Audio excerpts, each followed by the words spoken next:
Bonjour à tous, je vous propose qu'on commence. Merci d'être venu assister à cette conférence sur le contenu de marque et les régies. Donc, je vous propose qu'on commence par une présentation de chaque intervenant.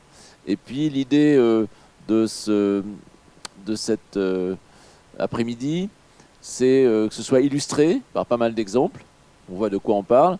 Et qu'on ait une réflexion un peu collective sur non seulement qu'est-ce qu'il y a aujourd'hui comme contenu proposé par les régies pour les marques, mais surtout qu'est-ce qu'on pourrait faire de mieux, comment on pourrait évoluer, quelles sont les tendances. Donc je commence. Alors, il y a 2 micros à partager. On va faire Capucine pour commencer. Je commence du coup. Oui. Bonjour, enchantée. Merci Daniel pour l'invitation. Donc je suis Capucine de Coster. Je suis directrice commerciale France de la marketplace Getfluence. Je ne sais pas si certains d'entre vous connaissent. Je travaille avec pas mal d'éditeurs, même beaucoup d'éditeurs aujourd'hui en France. Getfluence, qu'est-ce que c'est? C'est une marketplace de branded content qui va mettre en relation des agences ou des annonceurs en direct avec des annonceurs, avec des éditeurs à travers le monde, puisqu'on a plus de 10 000 éditeurs qui sont référencés sur notre marketplace pour le déploiement de stratégies éditoriales avec pour objectif soit du référencement naturel, mais aussi de la notoriété avec des KPIs garantis de visibilité, de relations presse ou de la réputation. Donc aujourd'hui, on est implanté dans 5 pays à travers le monde, France, UK, Italie, Espagne et Allemagne. Et voilà, je suis ravie d'être parmi vous et de vous expliquer un peu comment ça fonctionne et comment aujourd'hui le contenu est un élément central pour les marques et comment aujourd'hui on aide les régies et les éditeurs à développer leurs revenus et aussi du contenu avec certaines marques. Alors, donc Capucine est vraiment un intermédiaire entre les marques et les régies, et surtout avec l'atout de gagner du temps. Parce que si on veut travailler avec plein de médias dans le monde et qu'on veut avoir des articles et des retombées rédactionnelles diverses et variées, ben normalement il faut les négocier média par média, régie par régie. Et avec le système de Getfluence, ils ont packagé des offres, ils les ont centralisées, ils ont formalisé, donc ça va beaucoup plus vite, si j'ai bien résumé. Donc Sandrine pour la partie B2B. Oui, bonjour, donc je suis Sandrine Matichard, je suis directrice éditoriale d'Infopro Digital Stories, qui est donc la filiale, l'agence 100% B2B du groupe Infopro Digital. Le groupe Infopro Digital, c'est un groupe de presse professionnelle. Alors, il y a de la presse, il y a des services, des logiciels, des détections de signaux d'affaires, etc. Dans 5 grands secteurs, la construction, la grande distribution avec LSA, l'usine nouvelle, l'usine digitale dans l'industrie, l'automobile et l'assurance avec l'Argus de l'assurance. Donc on est plus de 3000 personnes. Donc nous on est une petite cellule dans ce grand ensemble et on vient proposer des solutions custom de contenu pour des marques qui parfois sont exclusivement annonceurs sur ce type de support. Donc on a à la fois de très grands comptes de technologie, comme on peut avoir des choses très métiers dans la plasturgie où finalement on capte 100% du budget annonceur de la marque. Voilà, c'est très variable. Voilà. Et donc au total, combien de médias, combien d'annonceurs, combien d'opérations pour avoir quelques ordres de grandeur Alors il y a 35 médias en tout. En termes d'opérations, je pense qu'on doit être sur une petite centaine d'opérations dans l'année qui vont de l'article unitaire jusqu'à la plateforme de marque, le conseil, etc. Parce qu'on a vraiment une activité conseil à la mise en place d'une stratégie de contenu. Donc vraiment audit SEO, audit social, audit des sujets, de quoi vous pourriez parler, de quoi vos concurrents parlent, de quoi ils ne parlent pas, qu'est-ce qui intéresse votre cible, qu'est-ce qui n'intéresse pas. Et puis ensuite, quand on a fait ce travail-là, on passe à l'exécution, mais on a cette dimension conseil aussi qui est importante. Et donc là, en termes d'exécution, c'est vraiment très variable. Voilà. Tout ce qu'on nous demande, si on le fait. Okay. Tout ce qui est légal, on va dire. Donc après Sandrine, je vais passer la parole à Jean-Jacques du groupe Marie-Claire. Bonjour, merci Daniel de m'avoir invité. Donc Jean-Jacques Bénézel, je suis le patron des opérations spéciales du service des opérations spéciales donc du groupe Marie-Claire. Nous avons effectivement à la base, nous sommes plutôt connus à la base pour être un éditeur de presse magazine qui a su effectivement se développer dans le digital et aujourd'hui sur les réseaux sociaux. au travers de nos différentes marques, que ça soit, effectivement, on est beaucoup plus connu sur le féminin, avec des marques comme Marie-Claire, évidemment, vous connaissez, Cosmo, Avantage, mais on est aussi présent sur Cuisine Event France, par exemple, ou Magic Maman, sur un segment plus maman. Voilà. Alors, ce que je propose, c'est qu'on donne d'abord la parole à Sandrine. Sandrine, j'ai un petit switcher. Et... C'était au cas où. Hein. Ouais, en fait, mais ça vaut le coup. Si tu peux nous résumer un peu ce que vous faites. Ça le fait derrière et ça le fait là aussi. D'accord, super. Comme ça, tu peux contrôler. Toc. Alors voilà, c'est ce que je viens de vous raconter. Aujourd'hui, ce qui est intéressant dans un groupe média comme le nôtre, c'est qu'on a la réponse contenu, mais on a aussi la réponse activation. Donc on a évidemment du contenu classique, mais on a des bases, et des bases extrêmement fines, métier par métier. Quand vous voulez toucher la construction, vous pouvez toucher l'électricien, le plaquiste, le promoteur immobilier, l'architecte, et vraiment rentrer métier par métier. Donc on a cette force qui est d'avoir également tous les canaux d'activation ciblés ou massifs, et puis évidemment des événements. Donc nous, notre positionnement, c'est de dire écrire du contenu, ça, tout le monde peut le faire, entre guillemets. Ensuite, on sait que dans un contexte professionnel, le temps des professionnels est compté. Alors, je dirais qu'on a tous un temps qui est compté, mais il est compté différemment selon les professions. Et il faut absolument les catcher par des contenus intéressants. Donc, cette notion de contenu intéressant, nous, on essaye toujours de prendre le parti du lecteur. Ce qui n'est pas toujours facile dans les briefs, puisqu'on aime beaucoup parler de ces produits, mais ce n'est pas forcément ce qu'attendent les lecteurs. Donc comme je vous le disais, on fait du conseil en stratégie, on fait de la création de contenu, on les produit, et on les active et on les diffuse. Donc on fait toutes sortes de types de contenus, du web, du print, beaucoup de live. On fait presque 100 webinaires par an, et des lives, réseaux sociaux, etc. C'est vraiment quelque chose qui se développe actuellement, de l'audio et du social media. Oui, c'est innovation. Oui, voilà, innovation. Je ne sais plus si c'est supply chain ou. Mais il y a plus de 100 événements, je crois. Donc, je vous avoue que je ne vais pas à tous. Alors, qu'est-ce que c'est être une agence de contenu B2B ? C'est une agence qui est capable de parler de sujets très, très pointus, sectoriels, mais aussi de mobiliser sur des sujets transverses, comme la décarbonation. Aujourd'hui, on a des problématiques de décarbonation dans l'industrie, dans la distribution, dans l'automobile, qui sont tous différents. Néanmoins, on a une porosité entre les sujets, donc ça nous permet aussi d'offrir des solutions multi-supports. Donc ça, c'est aussi intéressant de pouvoir parfois mobiliser. Par exemple, vous êtes une tech, vous voulez parler au DSI, mais aussi, on sait qu'il y a différents rôles qui participent à une décision d'achat. Quand vous pouvez parler et au DSI, et au directeur de la logistique, et à l'utilisateur final, et au directeur général, c'est quand même toujours intéressant. Et là-dessus, on a un mix à faire valoir, y compris en termes d'écriture de contenu. Je vous donne un exemple. On a fait un supplément pour l'ADEME pour la réglementation environnementale 2020, donc la nouvelle réglementation sur la construction neuve. On a fait un supplément print. On en a fait un pour les architectes, un pour les artisans, un pour les maîtres d'œuvre, donc à chaque fois, et un pour les bureaux d'études et cahiers techniques du bâtiment. Donc à chaque fois, il y a un tronc commun, mais il y a quand même des articles qui sont différents, parce on adresse des sujets pointus, et donc on ne va pas essayer de faire un contenu qui convient à tout le monde, mais plusieurs contenus qui amènent différents niveaux d'expertise. Je passe à mes questions étudies rapidement. Les questions étudies, on les verra directement. Ok, parfait. Si tu veux terminer, il y a le métro peut-être. Alors, effectivement, on a deux activités. On a une activité qui correspond à deux stratégies de contenu que vous connaissez bien. Celle où la marque veut créer ses propres médias pour animer sa communauté et recueillir de la data sur ses clients. Ou alors, il va aller chercher en haut de son tunnel de contenu des audiences larges. Et là, il a recours à nos médias. Donc nous, on a des clients vraiment sur les deux stratégies, des contenus totalement propriétaires et des contenus qui sont portés par nos médias. Notamment, on travaille depuis plus de 3 ans avec l'enseigne Métro, en direction d'une cible de restaurateurs, donc parce qu'on a un support qui s'appelle Néo Restauration.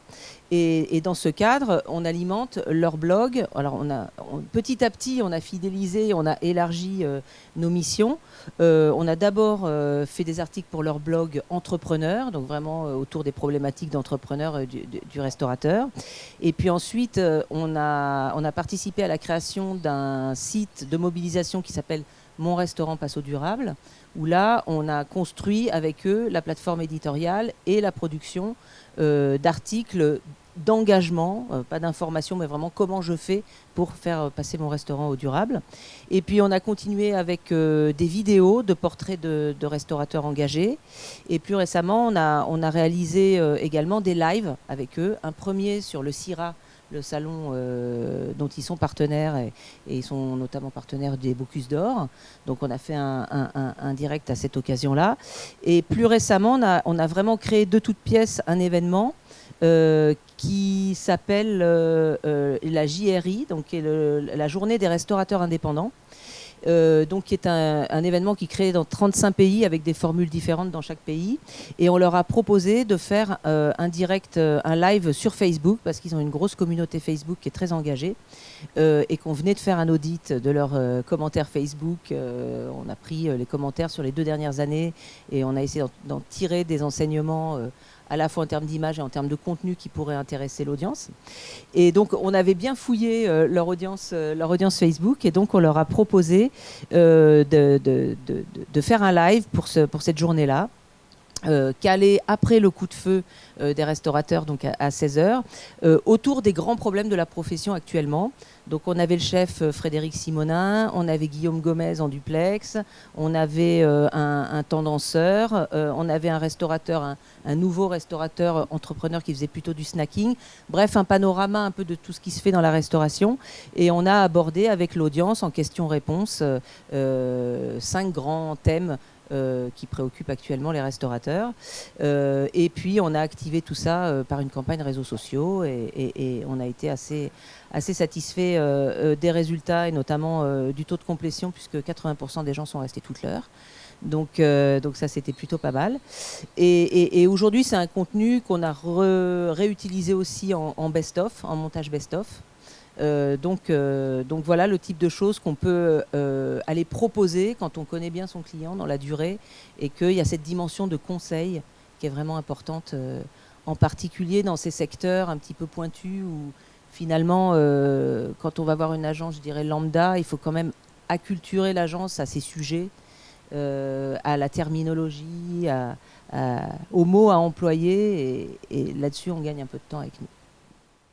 Alors, Sandrine, on va juste passer en revue quelques exemples d'articles que vous avez pu produire, parce que tu m'as envoyé des liens.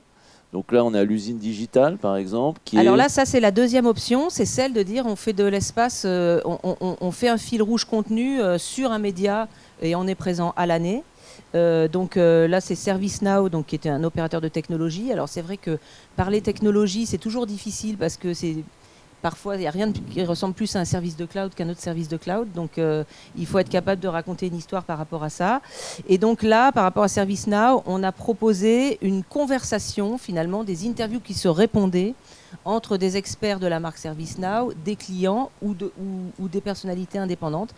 Donc, ce ne sont que des portraits, c'est imagé qu'avec des personnes, et c'est vraiment sur l'aspect humain. Donc ça, c'était un contre-pied, par exemple, où là, on vient jouer un rôle justement de conseils par rapport à des choses qui font déjà en presse économique ou en presse généraliste, et venir apporter un peu la spécificité métier, je dirais. Donc le live de métro, on en a parlé tout à l'heure, hein, donc c'était dans une école de restauration, donc on avait choisi un lieu qui représente l'avenir des restaurants. Donc voilà. Et ça a duré 1 heure. très concret. Moi, j'ai regardé vraiment. Enfin, on est tenu en haleine du début à la fin. La Gazette, puisque vous avez aussi. Oui, la Gazette des communes, j'ai oublié de citer. Ouais. Donc effectivement, on travaille aussi globalement avec Salesforce, donc un opérateur de technologie également, sur l'ensemble de nos verticales métiers, notamment le service public, le secteur public. Et on a mis en place avec eux cet exemple. Pour moi, l'illustration, c'est comment on réemploie, quand on crée un contenu qui est relativement coûteux, comment on le réemploie. Donc là, on a mis en place une émission. En fait, c'est un tour de France des collectivités territoriales pour parler du numérique, comment elles l'utilisent et comment on peut mieux l'utiliser pour l'attractivité du territoire. Donc là, on a travaillé à Marseille, le premier numéro, avec Provence Promotion et Euroméditerranée, qui sont des acteurs qui viennent attirer des entreprises sur le territoire, et nous ont expliqué quels outils ils utilisaient, quels étaient les facteurs importants, les temps forts, pour inspirer évidemment les autres professionnels, et aussi comment ils utilisaient les outils Salesforce pour créer des opportunités, faire un bon suivi, des bons scénarios, etc. Donc c'était une émission dans laquelle il y a des micro-trottoirs, des reportages et un plateau. Et puis ce plateau, il a été diffusé sur le site. Et on a également extrait un livre blanc à partir des témoignages qui étaient développés. Et un article portrait sur l'un des participants. Donc c'est vraiment... c'est un investissement d'un certain montant de faire une émission comme ça, mais on vient le décliner sur différents supports et ça permet de bien amortir. C'est ce que les Anglais appellent le repurposing, c'est la réutilisation du contenu. Voilà. Ils prennent l'image de la dinde, en disant que la dinde de Noël, on la mange une première fois intacte, puis on la mange le deuxième lendemain. Dans le contenu, c'est pareil, il faut savoir le réutiliser et aussi le réactualiser. Est-ce que ça vous arrive d'actualiser des contenus existants Oui, surtout quand il y a un petit capital SEO sur certains articles. Alors notamment, un cas que je n'ai pas mis là, c'est on travaille avec la Gazette des communes, avec l'Union européenne, sur l'Europe des communes. Et on a maintenant presque une quarantaine d'articles. Donc ça commence à vraiment peser en SEO. Quand on tape Europe et territoire, on tombe sur ce site. Donc ça, c'est vraiment quelque chose sur lequel on peut capitaliser dans la durée. Et évidemment, on lit entre eux tous les articles, donc ça crée vraiment de la persistance SEO. Et évidemment, quand un article marche bien, on le réactualise. Voilà, c'est plutôt ce genre de formule. Ok, donc réactualisation et mise à réemploi. Jour. Et réemploi. Super. Je propose que Capucine prenne le relais. Donc Capucine, j'ai préparé quelques articles qui ont été produits grâce à la plateforme Getfluence.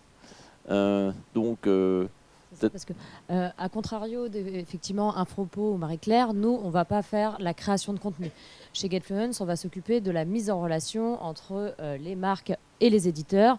Et ensuite, l'ensemble des contenus sont rédigés par les régies ou par les éditeurs directement. Chaque brief donné par les annonceurs, nos éditeurs ont la liberté de les refuser ou de les accepter.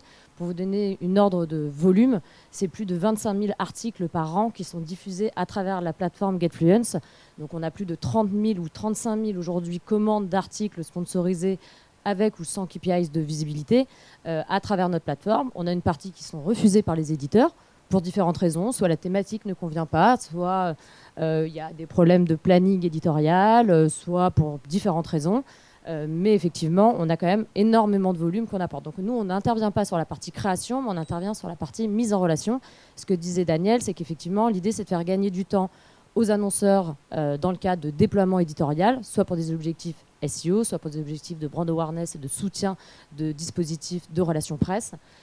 Et aussi faire gagner du temps aux éditeurs dans le cadre d'optimiser aussi leurs revenus et d'avoir sur ces petits briefs finalement ne pas forcément déployer des grandes forces de vente puisqu'effectivement la marketplace va venir soutenir les forces de vente des équipes édito. Par contre, on n'intervient pas sur la Big ID. La Big ID, on la laisse aux régies, on la laisse aux éditeurs qui vont là déployer des plateformes de marque beaucoup plus générales. Là, on a un premier exemple, Grazia, qui a été... Notamment. Exactement. On a été effectivement, donc faut savoir que 95% de nos annonceurs sont totalement autonomes sur notre plateforme. Notre plateforme est un accès gratuit Et Crocs a sélectionné par rapport avec notre moteur de recherche différents médias de façon totalement libre sur notre plateforme, a sélectionné différents éditeurs de différentes régies, différentes marques médias pour aller proposer un brief autour du Croctober. Donc le Croctober, c'était l'événement du mois d'octobre pour les 20 ans de la marque de Crocs. Ça venait en soutien d'un dispositif monde autour des 20 ans de la marque et du Croctober. Et effectivement, chaque éditeur, donc ici Gradia, a déployé un contenu exclusif pour Crocs, avec des liens renvoyant vers Crocs, naturellement, avec la patte éditoriale de Gradia. Donc là où on va retrouver, par exemple, Infocro ou le groupe Marie-Claire qui a sa patte éditoriale par rapport à chaque verticale de leur site, pareil, Gradia, là, a développé par rapport à la ligne éditoriale de Gradia du contenu pour Crocs. Et ça a été déployé sur 4 ou 5 articles. 4 ou 5 articles, il y a eu du Gradia, il y a eu du Femme Actuelle, il y a eu du Gala qui ont été déployés pour cette opération Crocs. Et voilà. Okay. Et après, il y a une deuxième opération que vous avez fait sur le télétravail avec le Ring Central, qui est une solution de communication omnicanal. Donc Ring Central, ils avaient besoin de faire un déploiement éditorial en soutien à une campagne de relations presse avec des objectifs vraiment de visibilité et de notoriété. Donc ils ont été chercher uniquement des offres au sein de notre plateforme qui proposaient des KPIs garantis en termes de visibilité sur leurs articles packagés sur 4 semaines. Et cette problématique, ils l'avaient aussi bien sur la France que sur les UK. Donc au sein de notre plateforme, notre marketplace centralisé, ils ont été briefés des médias au UK, des médias en France pour aller déployer ce contenu. Et c'est à chaque fois du contenu unique qui est proposé. Au bout de 4 semaines, voilà, on a pu obtenir l'ensemble des KPIs et des garanties de chacun des médias pour aller consolider un bilan pour Ring Central et finalement soutenir leur campagne plus globale de relations presse. Donc là, il y a Siècle Digital, il y a Madines. Exactement, Siècle Digital, Madines, ZDNet. Il y en a un 4e, je me le suis noté, je triche, je ne les ai pas tous en tête. Madines, Siècle Digital, ZDNet et Silicon.uk qui ont participé à cette opération pour Ring Central. Mais c'est des opérations qui vont venir, que Ring Central va reproduire assez régulièrement au cours de l'année. Donc là, c'était la campagne du mois d'octobre, mais sur le mois de décembre, il y a déjà des réflexions sur d'autres temps forts qu'ils ont sur Ring Central, où Ring Central va venir sélectionner 2 nouveaux médias en fonction de leurs problématiques. Soit ils vont aller sur ces mêmes médias, soit ils vont changer de typologie de médias en fonction de leurs besoins, de leur angle d'attaque. Ce qui est frappant, c'est de voir que tous ces articles, ils ont à peu près la même taille, c'est-à-dire qu'ils ont un chapeau, 2-3 inters, ils ne sont pas très longs, une illustration, 1 ou 2 liens. Non, c'est des articles, en règle générale, on reste sur des offres packagées, donc on a un peu plus de 10 000 offres aujourd'hui sur la plateforme. On est quand même, il y a une homogénéité au sein de nos offres, avec en moyenne des articles entre 500 et 1000 mots, un petit peu d'optimisation SEO, on va pas se mentir, au sein de ces articles-là. Ces articles qui vivent entre 12 mois ou en illimité. Il y en a certains qui sont en do-follow, il y en a certains qui sont en no-follow. Mais surtout, et c'est ce sur quoi on tend de plus en plus chez GetFluent, c'est de proposer des packs avec de la visibilité garantie. Aujourd'hui, on a des annonceurs et des agences qui sont de plus en plus en demande de ce type de propositions pré-packagées pour aller faire du déploiement rapide et justement gagner en temps. Ça ne les empêche pas à côté d'aller briefer en direct les régies pour des dossiers beaucoup plus complets, mais effectivement, ça vient leur faire gagner énormément de temps dans leur stratégie de déploiement éditorial. Mais justement, Capucine, il y a l'idée d'un article qui peut être soit illimité, soit pendant un temporel. Donc la question de la durée de vie des articles qui sont publiés sur des médias, c'est quoi en général? C'est quoi la règle? Alors c'est quoi la règle? En fait, ça dépend vraiment des objectifs des annonceurs. Aujourd'hui, un annonceur qui vient interroger un média pour des objectifs vraiment de notoriété et de KPIs garantis sur un temps donné, il ne va pas aller chercher forcément un article en illimité, mais il va aller chercher vraiment un coût à la visite, une qualité d'écriture, un angle éditorial premium. Aujourd'hui, c'est ça, on travaille avec des partenaires, avec des médias plutôt très premium. Hein. C'est des régies, voilà, c'est Marie-Claire, c'est Infopro, c'est le groupe Prisma, c'est le groupe Canal+, et autres, sans tous les citer, hein, parce qu'il y en a beaucoup. Et là, effectivement, le critère de durée de vie de l'article et le critère de do-follow n'est pas indispensable, puisque derrière, on a des KPIs garantis.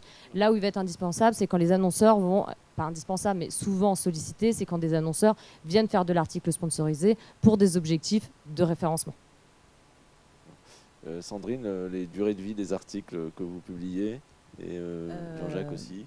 Là, j'ai volontairement affiché un article qui date de 2007, hein, qui, d'ailleurs, que j'avais testé en 2007 et qui était perçu comme très favorablement parce que les gens avaient l'impression d'avoir quasiment accès au dossier de presse du Roi Lion.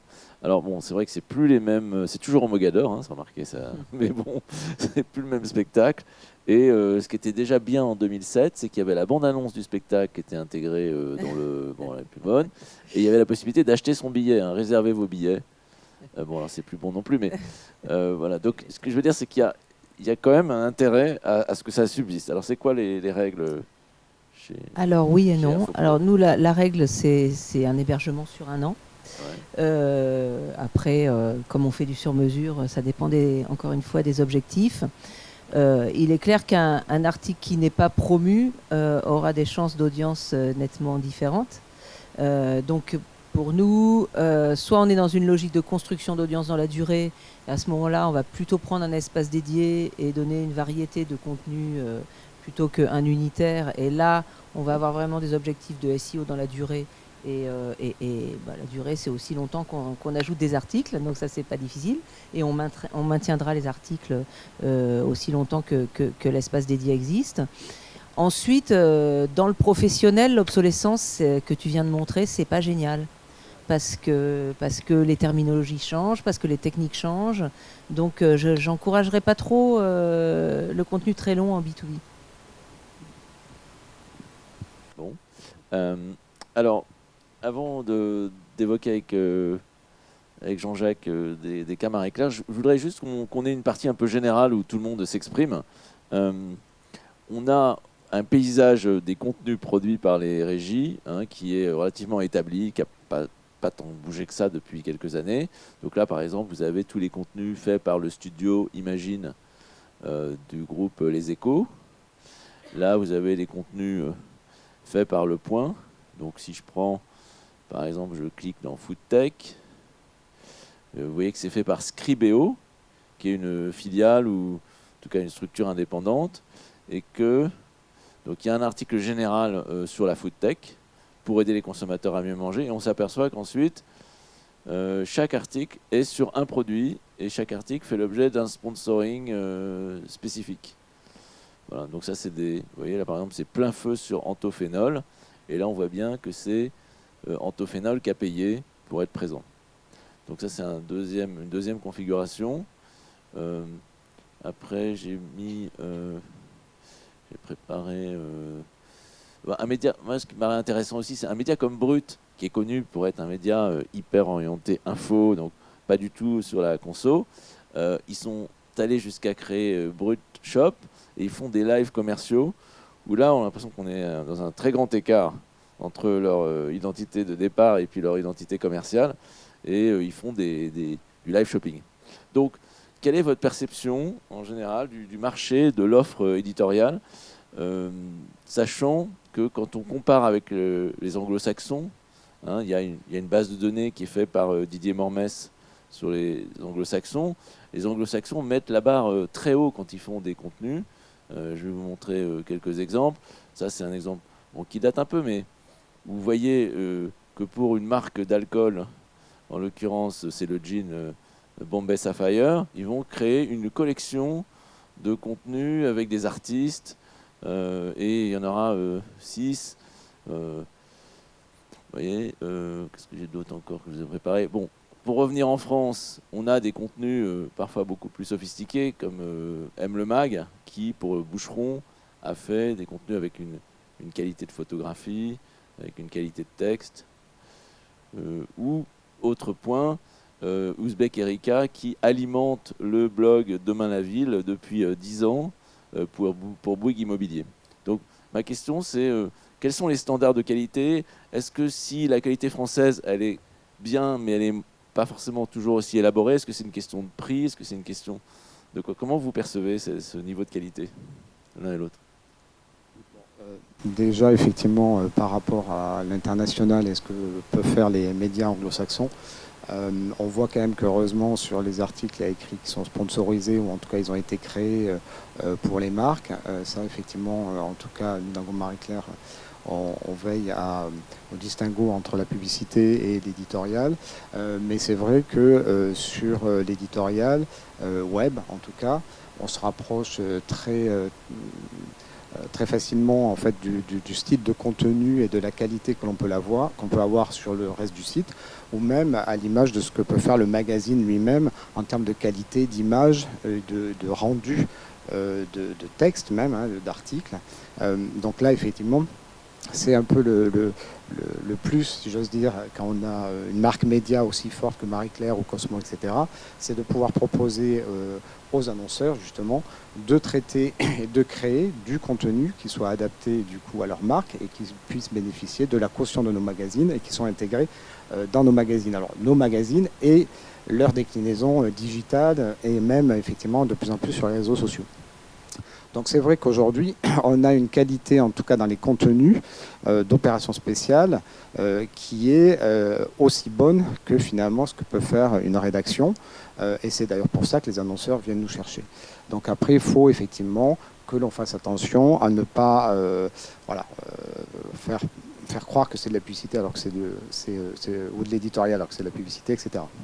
Voilà, c'est un peu le challenge, sachant que les annonceurs et les agences nous poussent évidemment dans nos retranchements et ils essayent de plus en plus d'avoir un peu moins cette mention. Mais en tout cas, nous, en tout cas chez Marie-Claire, notre souci, c'est qu'en plus on est un magazine IPG, donc information politique et générale.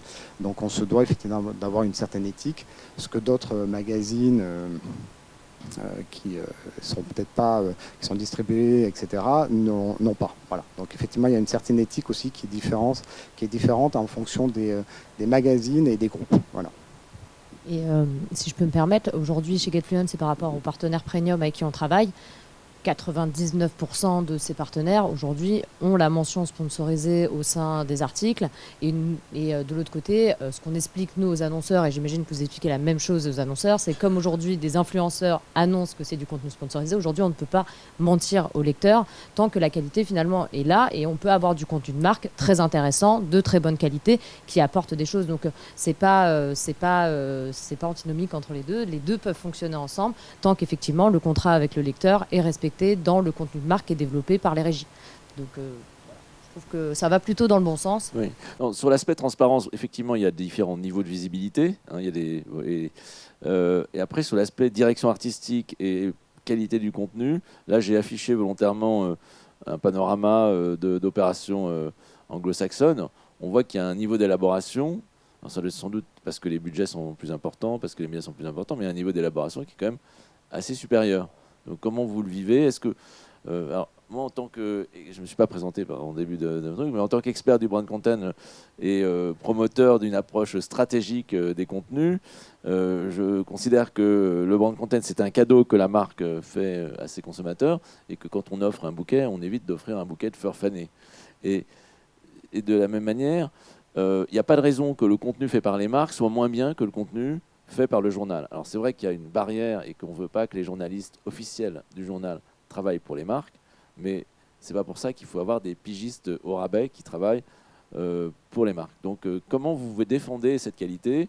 Comment vous défendez vos budgets? Parce qu'il faut qu'il y ait les budgets en face pour que le contenu fait par les marques soit meilleur que le contenu fait par les journalistes.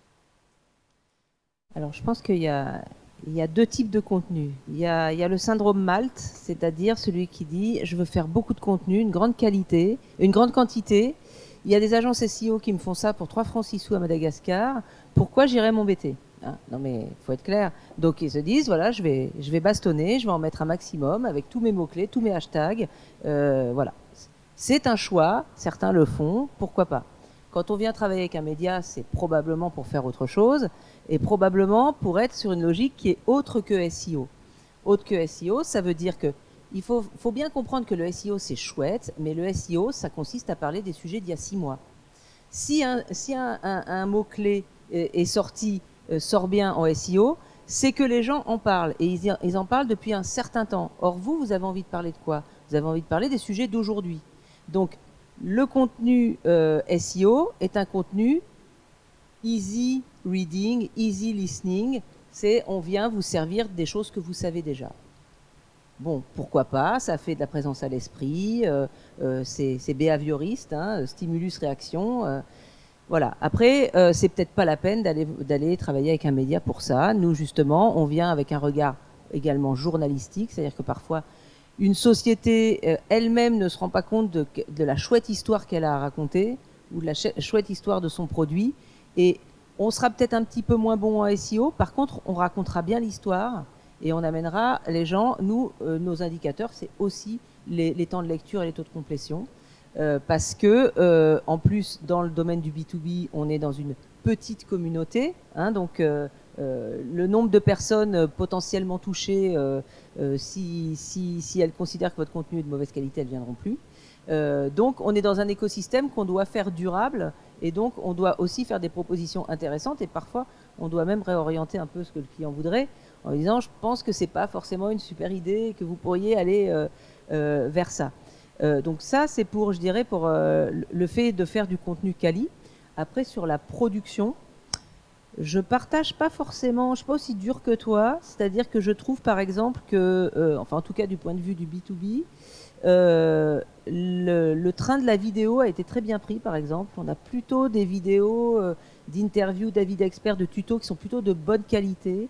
On peut plutôt proposer des choses. Nous, on a fait, par exemple, une présentation pour un camion pelleteuse en 90 secondes en reprenant d'un ton un petit peu décalé tous les codes de l'essai bagnole pour une pelleteuse. Donc on a fait des très beaux films de drone, films de nuit sur des chantiers d'autoroute. On peut faire des trucs vraiment chouettes. Il y a des moyens en B2B. Il y a un point important, moi j'ai pas mal travaillé sur la question des vidéos en B2B. Attention à ne pas mettre de musique, parce que la musique c'est propre au grand public. Et mettre de la musique quand c'est des personnes, des professionnels qui parlent, c'est un manque de respect par rapport à la qualité. Donc il y a parfois un ton un peu journalisme JT qu'il faut éviter d'avoir en B2B. Il faut vraiment se démarquer avec un style rédactionnel Alors nous, un on aime peu bien propre. les sons un peu comme ça. Parce que quand même, parfois, ton client n'est pas non plus... ton client, je veux dire, le client devant la caméra n'est pas non plus toujours... C'est pas toujours une Ferrari. Et donc, parfois, un petit peu de design sonore ne fait pas de mal. Mais bon, c'est vraiment au cas par cas. Il faut vraiment se mettre du point de vue du lecteur et de se dire, est-ce que j'ai envie de regarder cette vidéo? Est-ce que j'ai envie de lire cet article? Tout simplement. Et ça, faut pas l'oublier.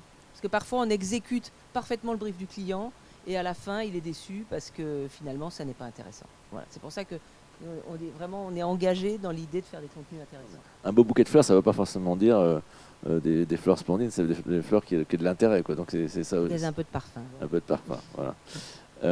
Je montrais volontairement ces images parce que une des problématiques qu'on a avec le contenu sur les médias, c'est que il y a une très grande hétérogénéité sur la façon de dire le contenu est sponsorisé. Hein, et quand on le compare, parce que souvent on dit ah oui mais le public rédactionnel ça existait déjà. Sauf que le public rédactionnel, moi j'ai eu l'occasion de l'étudier dans les années 2006-2010, le public rédactionnel il est stéréotypé. Comme il est stéréotypé, on voit tout de suite que c'est en print que c'est un public rédactionnel. Parce qu'il y a un fond coloré, parce qu'il y a un certain nombre de petites photos, il y a une mise en page spécifique. Donc là-dessus, vous savez que la RPP a fait un gros travail avec les influenceurs pour les éduquer sur le fait de signaler. Je pense, en tout cas la RPP se pose la question, je pense qu'à un moment donné, il va falloir que les éditeurs ils se concertent un minimum pour que la qualité de repérage sur le fait que c'est un article sponsorisé soit un peu plus lisible. Parce qu'on n'a pas, comme pour le print, la facilité qui est que la mise en page est quand même très reconnaissable. La RPP a effectivement fait des recommandations il n'y a pas très longtemps, juste avant l'été, je crois, justement sur les modalités et la manière dont devaient être présentés justement les articles de contenu, avec l'idée que ça soit de plus en plus intitulé, sponsorisé par. parce qu'aujourd'hui, effectivement, il y a un peu de tout. Tout ça fait écho, en fait, à toute la problématique qu'il y a eu, notamment à cause ou grâce, je sais pas, aux influenceurs, qui ont un peu mélangé les genres et qui, effectivement, ont montré qu'il y avait une certaine porosité et que certains, du coup, internautes se retrouvaient piégés, etc. On s'est même retrouvé, nous, avec des influenceuses qui recevaient des produits, elles n'avaient même pas testé. On a un cas de Clarins où en fait c'était un autobronzant, il fallait mettre la petite goutte dans la crème et en fait elle n'avait pas fait, elle mettait directement le truc, voilà, elle disait ah, c'est super, c'est magnifique, voilà. Bon bref, heureusement c'était pas chez nous. Mais effectivement voilà, c'est ce genre de truc où il faut vraiment faire attention. Aujourd'hui on a effectivement les influenceurs sont de plus en plus présents dans les mix opérations spéciales, hein, y compris même sur du Marie-Claire, etc. Après, il y a influenceurs et influenceurs, évidemment. Nous, effectivement, on essaye de plus en plus de parler de créateurs, c'est-à-dire qu'en fait, non pas seulement des gens qui font des selfies et qui ont une image, qui veulent avoir une image de star, mais plutôt des créateurs dans ce qu'ils font, c'est-à-dire qu'ils vont donner du sens à ce qu'ils font. Et du coup, effectivement, ils sont un peu moins suivis, mais du coup, par rapport aux marques, en fait, annonceurs, ils apportent un peu plus de sens, un peu plus de valeur, justement, que les influenceurs classiques, dits chasseurs d'images, entre guillemets. Voilà, donc ça c'était le truc. Après, je reviens juste sur ce que tu as dit tout à l'heure. Je ne suis pas tout à fait d'accord sur la qualité entre les anglo-saxons et les français. En fait, que ce soit comme dans le contenu print ou digital ou vidéo, aujourd'hui la qualité est relativement identique entre ce qu'on peut produire nous aux opérations spéciales et ce que produisent les rédactions. On a même souvent plus de moyens qu'eux. Et dernièrement, là, par exemple, on a fait une couve Cosmo pour une opération spéciale et la rédac chef nous a dit ah je veux cette mannequin, etc. Donnez-moi son nom, etc. Donc elle va bientôt, en plus, grâce à nous, on va lui prendre un petit pourcentage au passage. Elle va faire la couve de Cosmo, le vrai, et non pas un supplément opération spéciale. Donc ça c'est pas mal. Non, en fait, il y a quand même un truc qui est relativement important, c'est qu'aujourd'hui, en tout cas nous, sur les magazines haut de gamme tels que Marie-Claire et Cosmo, on se doit, et de toute façon on vient nous chercher pour avoir cette qualité-là, donc de toute façon on ne peut pas faire moins. Et même des fois, il y a des rédactions qui sont jalouses de ce qu'on peut produire nous aux opérations spéciales. Non, aujourd'hui, il n'y a pas de... Je pense que même déjà au niveau print, tout ce qui était... charte graphique, etc., les magazines européens et français en l'occurrence ont toujours été beaucoup plus jolis que ce qu'il pouvait y avoir dans le monde, hein, quand même, au niveau de, à part Vogue éventuellement, mais c'est un univers constant dans des segments de presse même assez mass média. La qualité en termes de charte graphique ou de contenu, etc., était toujours meilleure en France que dans le reste du monde. Et du coup, ça se reproduit en opération spéciale, puisque justement on doit coller à cette qualité-là. Voilà, donc là, je mets un bémol à ce que tu disais. Ouais, non, mais même. Non. Après, effectivement, avantage qui est un magazine plutôt mass média sur du do it yourself. On ne va pas faire un pas à pas pourri, quoi. Il faut il faut que ça soit de qualité. Il faut qu'on comprenne. Il faut que les images soient belles. Et voilà. Et on va pas. Et on le produit nous-mêmes. On ne va pas acheter des trucs à droite et à gauche. Parce que dans ce cas-là, l'annonceur, pourquoi il va venir chez nous? Pourquoi il va venir aux opérations spéciales de Marie-Claire? C'est parce qu'en fait, on va lui offrir justement cette qualité-là. Sinon, il va le faire de son côté, ou avec son agence, ou même avec son petit studio créa interne.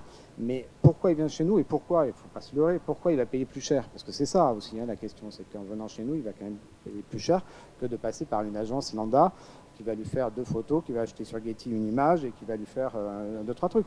Donc la vraie différence, c'est qu'effectivement, aujourd'hui, comme il vient chez nous, quand il fait payer ce service-là, on ne peut pas passer à côté d'une qualité de rendu exceptionnelle.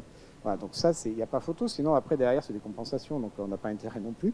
Donc aujourd'hui, il n'y a pas de débat sur la qualité. Ça, c'est clair, c'est qu'on doit être, quoi qu'il en soit, irréprochable dans ce qu'on fait, dans les délais, et que ça soit à tout niveau, en print, en digital, vidéo, et même dans les stories ou les reels qu'on peut faire, effectivement, ça doit être parfait et totalement... Voilà. Mais avec cette dichotomie, effectivement, il faut que ça soit identifié, publicitaire, mais on fait du contenu d'excellente qualité. Voilà. Merci Jean-Jacques pour ces précisions. Mais bon, Sandrine a bien dit à quel point il fallait parfois élever même le niveau d'exigence de l'annonceur pour satisfaire le lecteur. Parce que votre objectif final, c'est de satisfaire le lecteur. Est-ce que dans la salle, vous avez des questions? N'hésitez pas. Il y a juste 2 micros, donc vous pouvez vous approcher. Comme c'est filmé, il faut que vous preniez un micro. Mais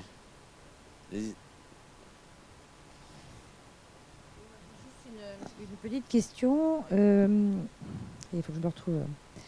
Oui, vous disiez qu'il fallait pas laisser le contenu trop longtemps. Oui, je reviens il y a au moins une demi-heure, pas trop longtemps en ligne, qu'il était idéal de l'enlever au bout d'un an, ou alors de le remodeler, etc. Comment vous faites pour son référencement? Parce que du coup, il devient plus référençable en fait. Il revient en page not found, non?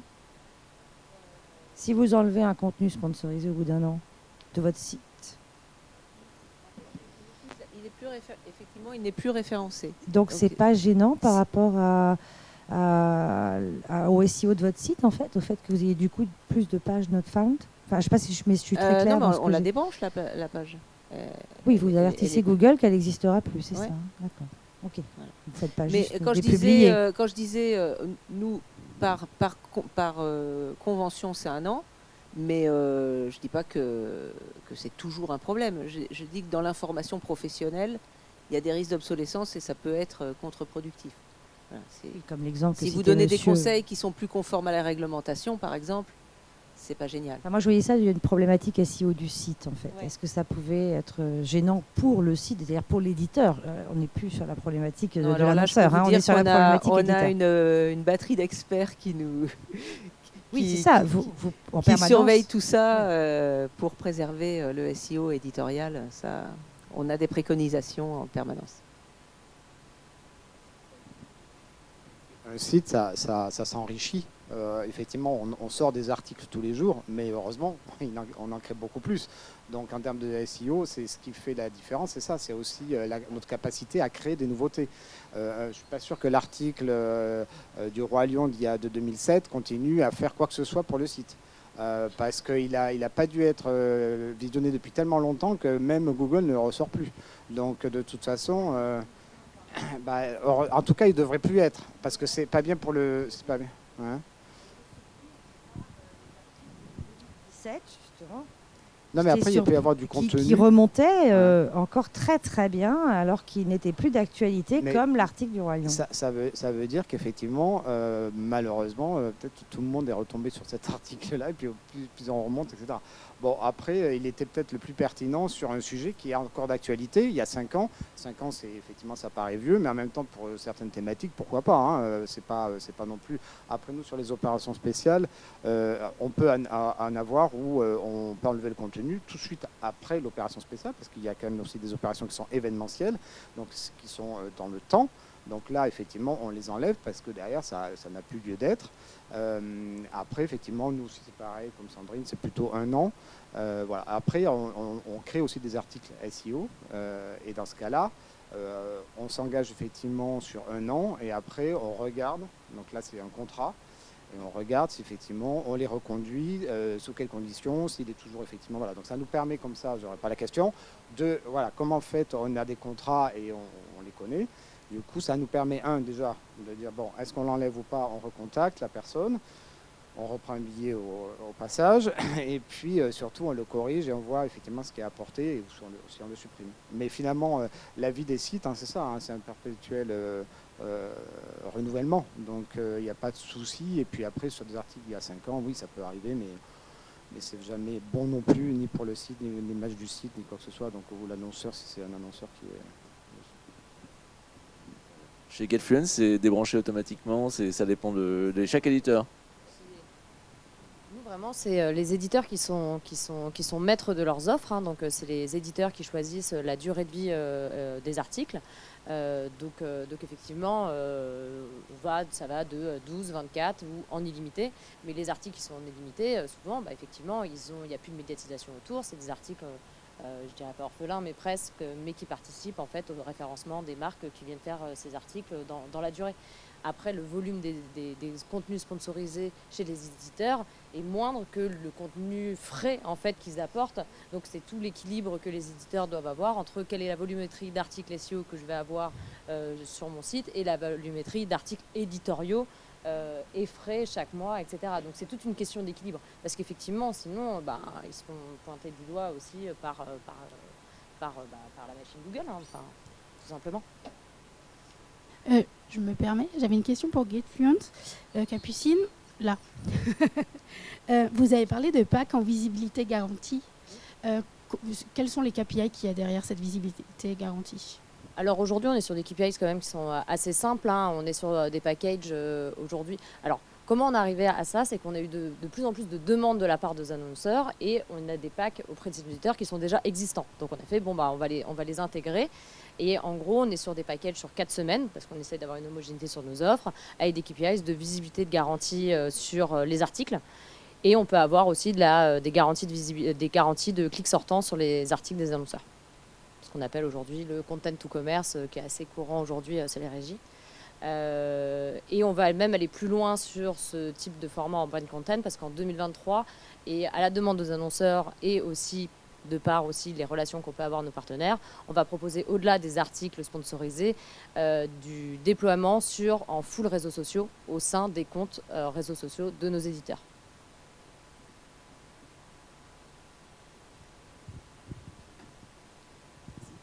J'ai une question aussi pour GetFluent.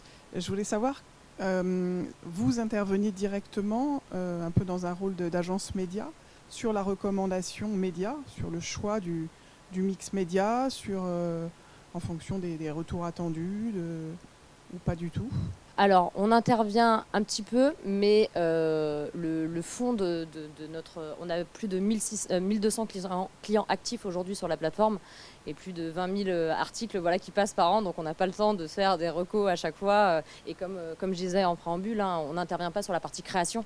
Mais effectivement, nous, là où on va intervenir chez GetFluent, c'est déjà de faire adopter la solution de la marketplace dans le cadre de déploiements éditoriaux.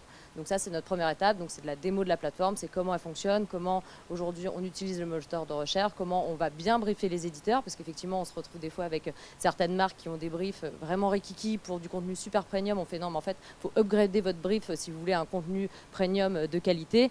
Et après, effectivement, aujourd'hui, on connaît quand même très bien notre catalogue et on peut les orienter en fonction de leurs besoins, mais on ne va pas intervenir vraiment sur la partie recommandation en tant que telle. Le choix média est fait directement par l'annonceur, par les marques ou les agences. Oui, parce qu'on a des agences aussi les agences qui sont dans la boucle. Exactement. Mais ils vont venir vraiment sur du déploiement. Ils ne vont pas venir nous chercher cette solution-là. C'est pour vraiment gagner du temps parce qu'ils ont un déploiement. Ce n'est pas la big idea qu'ils recherchent. Ils ont déjà leur idée en tête. Ils savent quel brief ils veulent avoir et ils ont besoin d'aller vite. Pareil côté éditeur, c'est des briefs souvent qui peuvent être très chronophages pour eux, pour finalement une valeur ajoutée en termes de création qui est assez moindre. Et du coup, c'est des forces de vente, des forces créatives effectivement qui sont sollicitées, alors que finalement ils ont des gros briefs en attente sur des plateformes de marque ou sur des fils rouges annuels, etc., sur lesquels leur audience va être concentrée. Donc c'est donner la possibilité aux marques et aux agences de faire du déploiement éditorial à grande échelle avec du gain de temps et surtout pas forcément le faire que sur la France, parce qu'aujourd'hui on a des marques françaises qui vont aller faire du déploiement aux US, au UK, en Allemagne, des marques espagnoles qui vont faire du déploiement en France, en Allemagne, aux US. Donc en fait on a beaucoup aussi de cellules pan-euro qui vont venir utiliser notre solution pour aller faire du déploiement éditorial, aussi en complément effectivement de strates SEO, en complément de strates de relations presse et aussi de déploiement vraiment à l'international et aussi pour essayer d'éviter en complément de display, parce qu'effectivement le display aujourd'hui avec les adblockers, avec les problématiques de cookies, etc., c'est plus compliqué. Donc effectivement on va aller renforcer ces strates digitales avec du déploiement éditorial et pas que pour du SEO, heureusement. En regardant ce qui est fait, notamment on a vu l'opération Croc, on a l'impression que c'est un peu des RP payantes. C'est-à-dire ça peut remplacer une politique de relations presse. Au lieu d'aller chercher des journalistes, de se plier en quatre pour qu'ils acceptent d'écrire un article, ben on paye l'article et finalement l'argent va aux médias et c'est assez sain. Ça devient des RP payantes. Est-ce que vous observez ce genre de situation, même si il y a un petit côté... Mais non, parce que...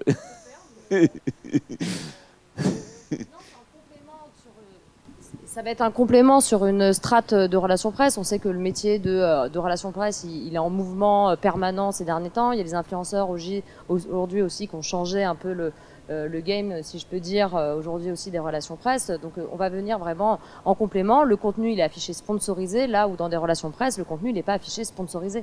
Donc effectivement, la ligne éditoriale est quand même très conduite par le brief parce que c'est un article payant.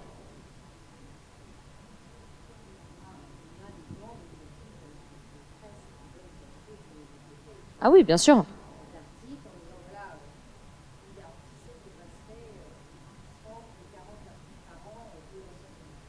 Oui, parce que le métier change aussi au niveau des relations presse, c'est de plus en plus difficile et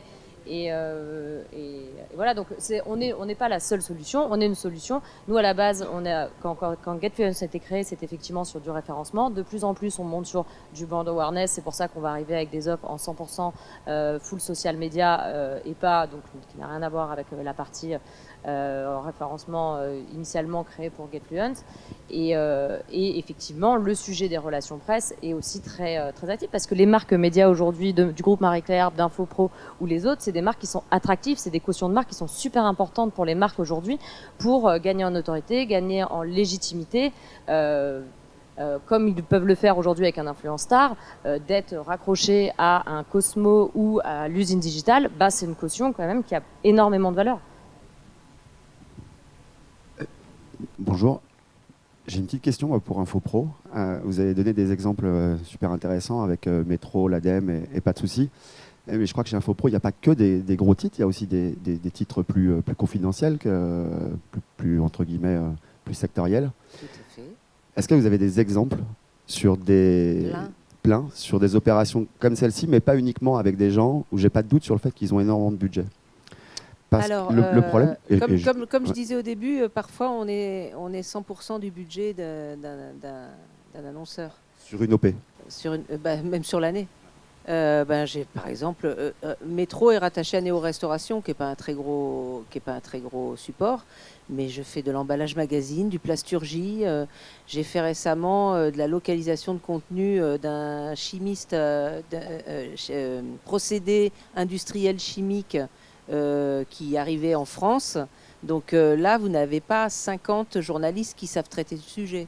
Donc ça arrive chez nous parce que il y a un journaliste qui sait faire ça.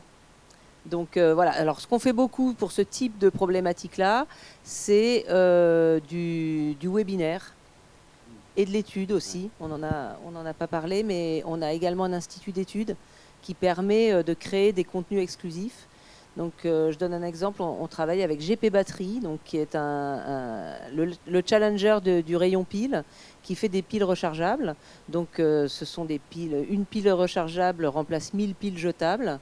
Simplement, chez les distributeurs, la fibre écologique ne va pas jusqu'au rayon pile. Donc, leur idée, c'est de faire du thought leadership avec des petits moyens. Ils ont monté une étude et avec un webinaire de restitution et l'écho a été vraiment excellent. D'abord parce que l'étude, c'était une étude miroir. On interrogeait des professionnels de la distribution et le grand public sur l'enjeu du rechargeable. Et donc, on montrait bien que le public avait une plus forte appétence et c'était l'occasion aussi de donner tous les cas d'usage où on peut utiliser le rechargeable et ça a très très bien marché. Donc on peut être sur des sujets pointus avec une opération ramassée et puis après une étude, vous pouvez l'utiliser tout au long de l'année pour délivrer plein de messages. Donc oui, il y a plein de petites marques, et surtout dans l'industrie, beaucoup de choses dans l'industrie. Donc oui, bien sûr. Oui, on peut faire même plusieurs choses. Ça dépend quoi.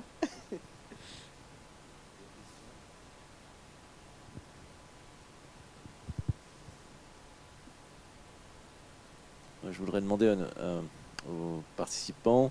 Comment vous voyez l'évolution depuis 3-4 ans? Comment ça évolue les demandes? Comment ça évolue les offres? Est-ce que ça augmente? Est-ce que vous avez de beaux jours devant vous? Comment vous voyez ce contenu créé par les régies?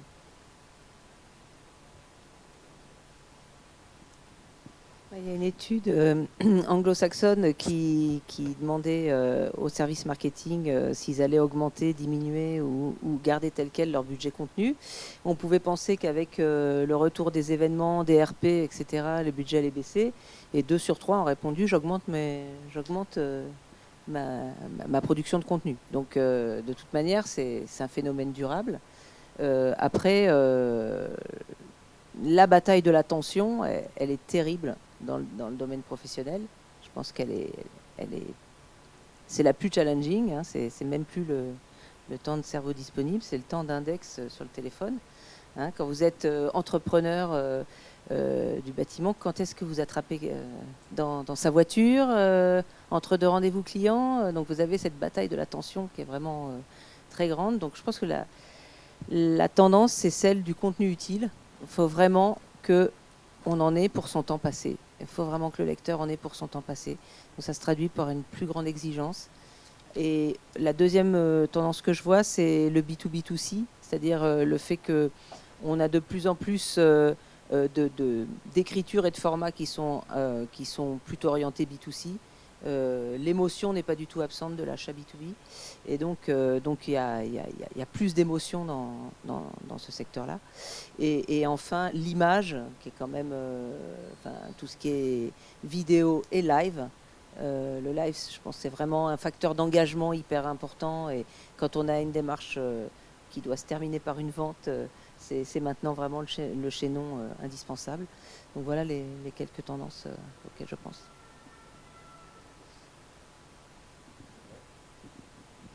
Je rejoins Sandrine effectivement avec le poids de l'image qui s'est développé effectivement depuis 4-5 ans, les réseaux sociaux qui sont montés en puissance, l'arrivée de TikTok a bouleversé quand même pas mal l'écosystème. Donc là, toutes les marques y vont, on essaie de voir comment on peut intégrer TikTok à côté de Snapchat, Instagram, etc. Donc ça, effectivement, c'est un gros déploiement sur les réseaux sociaux avec la vidéo. On n'a pas parlé des podcasts aussi qui sont importants. Après, c'est plus difficile pour les marques de se projeter dans des podcasts. Voilà, ils n'y voient pas toujours leurs intérêts, en tout cas parce qu'il y a aussi une histoire d'image, mais image dans le sens visuel. Donc ça, c'est un peu compliqué. Après, je note depuis quand même 1 an que des annonceurs ont envie de revenir en presse aussi. En presse ou en tout cas en imprimé. Aujourd'hui, on reçoit tous des millions d'emails par jour qu'on ne lit pas. Et donc, en fait, finalement, ils se disent, en fait, peut-être que les gens seraient ravis de recevoir quelque chose chez eux.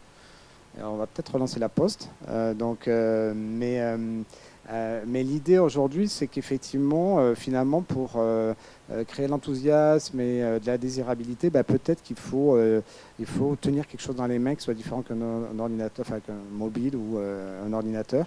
Et je pense que là, en tout cas, on voit les prémices sur 2023 où on commence à avoir des gros briefs qui tombent, où on va utiliser nos data, etc. Mais les gens vont recevoir quelque chose.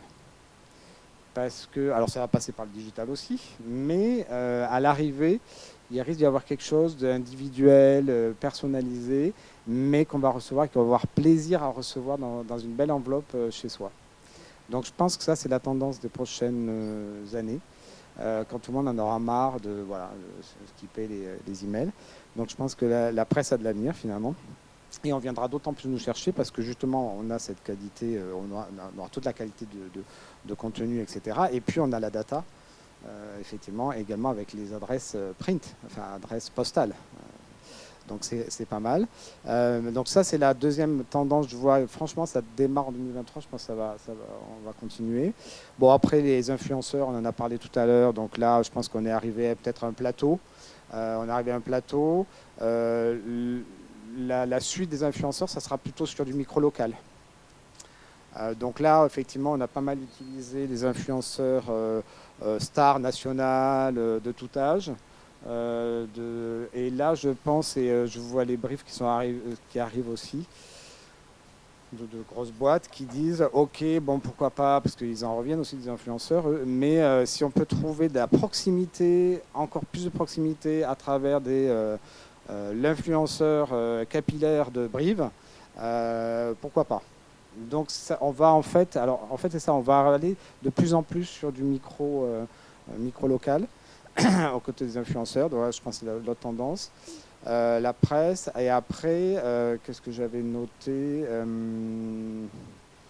Oui, alors après, oui, et après, dans le contenu, dans le style de contenu, c'est qu'effectivement, on a de plus en plus d'annonceurs qui nous demandent de prendre en compte effectivement tout ce qui est RSE. Hein. Donc ça, c'est clair, c'est dans la logique, que ça soit dans le backstage, c'est-à-dire qu'en fait, dans le terme de papier qu'on va utiliser ou la manière dont on va délivrer les messages même sur Internet, comment on les fait. Il faut que nos serveurs ne soient pas au Groenland, mais plutôt en Europe et voire en France. Notre papier doit être PFC, évidemment. Là, par exemple, pour la petite histoire, Marie-Claire, en fait, on rapatrie l'impression du magazine qui est en Italie, on la rapatrie à 40 km de Paris. Voilà, donc ça a des coûts, mais en même temps, oui et non. Parce que finalement, quand il fallait envoyer des millions d'échantillons en Italie pour qu'ils soient collés sur les pages et que ça nous revienne après en camion, etc., bon, ben, finalement, l'un dans l'autre, c'est pas plus mal. Voilà, donc en fait, ça s'inscrit. Voilà, donc les trois grosses tendances, c'est en termes de contenu, beaucoup de RSE dans le discours, etc. Alors, pas encore au niveau des marques de luxe, hein, je vous rassure, mais sur les grandes marques, voilà. Chanel ou Dior, etc., ne vont pas commencer à dire que leur flacon est recyclé ou je sais pas quoi. Mais par contre, leurs agences nous disent qu'il faut qu'on soit attention et qu'on ne dépense pas beaucoup de carbone. Mais voilà, donc voilà, le RSE, le micro-local en influenceur, et puis effectivement le retour de la presse sur certaines opérations très ciblées. Voilà. On approche de la fin. Je ne dois pas trahir de secret sur le fait que GetFluence est en plein boom. Hein. Vous êtes une start-up. Vous êtes déjà... On est une cinquantaine de personnes aujourd'hui à travers l'Europe. On est en plein boom, effectivement, parce qu'on est sur une croissance à plus de 100% depuis 4 ans. Et pour le message de la fin, moi, le message de la fin que je peux avoir, c'est qu'aujourd'hui, les marques médias, parce qu'aujourd'hui, on travaille avec des marques médias, sont aujourd'hui des ambassadeurs, tout autant et étaient des ambassadeurs avant même des influenceurs. Et aujourd'hui, effectivement, ça génère peut-être moins de conversations, d'engagement qu'un influenceur, où on va avoir une flopée de conversations à la suite d'une opération avec un influenceur, mais travailler avec une marque média, c'est aussi se garantir une sécurité pour les marques en termes de conversation derrière et aussi la caution aussi de la marque média. Donc aujourd'hui, on a énormément de clients, d'agences, d'annonceurs en fait, qui continuent en complément d'influence d'aller chercher ces grandes marques médias parce qu'elles sont aussi sécurisantes dans le cadre des messages de communication qu'ils veulent passer. Donc continuez à faire grandir vos marques médias, à les soigner et tout en acceptant de la pub, hein, parce que c'est aussi un modèle économique important pour faire vivre vos médias, mais on peut faire de la publicité tout en respectant son contrat de lecture avec son audience.